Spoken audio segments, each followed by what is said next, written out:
Right. यहाँ पे market cap तो हमने देख ही लिया कि ह्यूज मार्केट कैप बजाज को मिल रहा है, राइट। जब हमने धंधा देखा, हमको एक हकीकत पता है, एक ट्रूथ पता है कि बजाज ऑटो लीडर नहीं है टू व्हीलर में।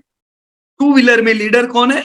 हमारी पहले बात हुई थी, हीरो, फिर होंडा आता है, फिर टीवीएस आता है, फिर बजाज आता है ना। कौन से नंबर पे है बजाज? चौथे नंबर पे।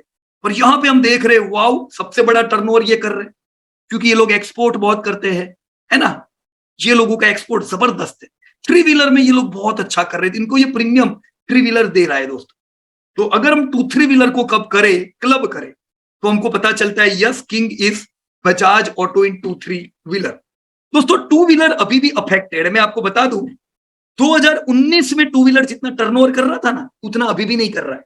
मतलब पिछला साल तक उनके वॉल्यूम अभी भी 2019 से ज्यादा नहीं है। इसीलिए ज्यादातर टू व्हीलर की कंपनियां अफेक्टेड है।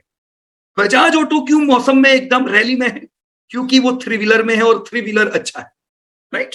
सो sales wise we saw Bajaj is good, Hero, TVS, ये सबके धंधे अच्छे हैं। आइसर मोटर एक छोटा खिलाड़ी है पर निश मार्केट में काम करता है, तो उसका धंधा छोटा है पर उसको मार्केट कैप तगड़ा मिलता है, राइट। कल परसों, मैं आपको शायद कल का ही दिन था जब आइसर मोटर नेगेटिव था, ध्यान है किसी को? अरे आज भी नेगेटिव था, देखो, है ना, या आज भी ये नेगेटिव था, कल भी नेगेटिव था। तो आइसर मोटर को क्यों नेगेटिव है? Bajaj auto 5% plus, TVS 1.5% plus, hero 4% plus, right. ये डेली देखने की जरूर नहीं है, पर कल ये क्यों नेगेटिव था पता है? वही कारण से जो कारण से मारुति आज पॉजिटिव था। हार्ली डेविडसन ने बढ़िया सी बाइक्स के लॉन्चिंग की है, राइट। और हार्ली डेविडसन की जो बाइक आएगी इंडिया में, जो ये लोग जो सेल कर रहे हैं, वो किसकी कंपटीशन में है? वैसे वो भी हाई सेगमेंट में है। तो आइसर मोटर को फर्क पड़ता है। अब उन्होंने बढ़िया मॉडल लॉन्च किए, हो सकता है लोग बुलेट के बदले हार्ली डेविडसन पे आए, तो इसकी नेगेटिव इंपैक्ट आती है, राइट। तो ये सब यूं ही मैं इवेंट बता रहा हूं, राइट, कनेक्ट करने का प्रयास कर रहा हूं। क्वालिटी हम देखें, सेल्स क्वालिटी के लिए सब डेटा हमने डाले, और मैंने मार्जिन देखा, तो मार्जिन किसका बढ़िया है? You can see Bajaj auto में। इसको एक काम करता हूं, इधर रख देता हूं, है ना, ताकि थोड़ा हम लोग इसको अच्छी तरह से देख पाए। हमने कॉपी करके इधर रख देते हैं, आ गया ना, और सब कंपनी भी इधर डाल देता हूं, राइट, ताकि आपको देखने में थोड़ी आसानी हो। Okay, right. देखो बजाज ऑटो, आप इनके मार्जिन देखो, आइसर के मार्जिन एकदम बढ़िया है, ये दोनों के, राइट। निश market, current ratio, current ratio यानी क्या था दोस्तों? ये क्यों देखना चाहिए? लॉजिकल बता सकते हो मुझे? लॉजिकल कौन समझा सकता है कि ये क्यों करंट रेशियो, ना ट्रेड रिसीवेबल, ना ये सब जरूरी है? लॉजिक क्या कहता है? लॉजिक ये कहता है कि कंपनियों पे शॉर्ट टर्म कोई प्रॉब्लम तो नहीं आ रहा है ना, ऐसा तो नहीं आप बहुत उधारी रखते हो, ऐसा तो नहीं है कि लिक्विडिटी प्रॉब्लम है। तो मैं देख रहा हूं यहाँ पे, अगर मैं इसको ये सारे डेटा देखूं, राइट, तो मुझे यहाँ पे बजाज ऑटो, उनका करंट रेशियो एकदम फेवरेबल लग रहा है, 1.83 means extremely favourable, right. Current asset current liability के मुकाबले काफी ज्यादा है, डबल है, राइट। बेस्ट। टीवीएस मोटर में थोड़ा प्रॉब्लम है, ट्रेड रिसीवेबल ऑलमोस्ट सबके एक जितने हैं, ये नीचे की कंपनी के अलावा, बराबर की नहीं। डेब्ट टू इक्विटी, आपको ये तीन कंपनी डेब्ट फ्री मिलेगी, है ना। तो आप कह सकते हो Bajaj auto, Eicher motor and Hero motor, all three companies are डेब्ट फ्री। तो डेब्ट फ्री आपको लॉन्ग टर्म शांति देता है। ये जो सॉल्वेंसी का मतलब क्या? ये लॉन्ग टर्म के लिए पैरामीटर है, और लिक्विडिटी नियर टर्म के लिए पैरामीटर है दोस्तों, राइट। तो मेरी कंपनी एकदम सेफ है कि नहीं है? यहाँ पे डेब्ट है ही नहीं। अब सोचो, एक लॉजिक में बताता हूं खाली, कि मान लो आपकी कंपनी पे डेब्ट बिल्कुल नहीं है और एक कंपनी ऐसी है जहां पे डेब्ट ज्यादा है, तो होता क्या है?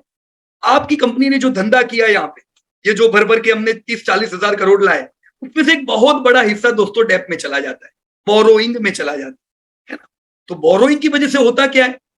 अगर ज्यादा बोरोइंग है आपकी कंपनी पे, तो आपकी कंपनी का ज्यादा पैसा ब्याज में चला जाता है। अब ये पैसा आपको मिलना था, अगर कंपनी ब्याज नहीं भरती, ब्याज की लायबिलिटी नहीं है, तो वो पैसा तो स्टेक होल्डर को मिलना है। अब मेरी कंपनी पे एकदम हाई डेब्ट है, तो मुझे तो जिंदगी भर कम पैसा मिलने वाला है। लॉजिक हुआ कि नहीं दोस्तों? लंबे समय तक मेरा कैश फ्लो अफेक्टेड रहेगा। तो इसीलिए दोस्तों कम डेब्ट वाली कंपनी देखें, राइट। लो डेब्ट हो वो कंपनी आप फेवर कर सकते हो। ऐसी कंपनी जिनका डेब्ट और लीज पेइंग कैपेसिटी बहुत अच्छी हो, तो मुझे दिख रहा है Bajaj and Eicher is having very good डेब्ट and lease paying capacity, right. अब टीवीएस का खाली 2 है, तो 2 तो रिस्की है, मतलब खर्चा करना, धंधा आया, खर्चा किया, ये कॉस्ट है, जो बचा वो इंटरेस्ट पे करने से खाली दुगना है, राइट? तो दुगना पैसा खाली बचा है, मतलब मुझे अगर 100 करोड़ रुपए इंटरेस्ट का पे करना है, तो मेरा पैसा 200 करोड़ बचा है, इसमें से 100 करोड़ इंटरेस्ट का निकल जाएगा, बचेगा खाली मेरे पास 100 करोड़। अब हमें जो पैसा मिलने वाला है ये 100 करोड़ में से मिलने वाला है। सही बात है कि नहीं दोस्तों? मतलब मुझे डिविडेंड इतने में से ही मिलेगा, कुछ बचा नहीं, क्या डिविडेंड मिलेगा? कंपनी कैपिटल एक्सपेंडिचर करेगी, वो निकल जाएगा, तो मेरे पास बचेगा क्या? नथिंग, है ना? तो ये फेवरेबल होना चाहिए, ज्यादा होना चाहिए दोस्तों, राइट? अब कुछ सेक्टर में नहीं होगा तो कोई दिक्कत नहीं है, पर पीयर कंपनी से ज्यादा हो मींस दैट्स ग्रेट, बराबर? अब डेब्ट रेशियो देखो, टीवीएस 0.83, मतलब इनकी लायबिलिटी एसेट के मुकाबले 80% है।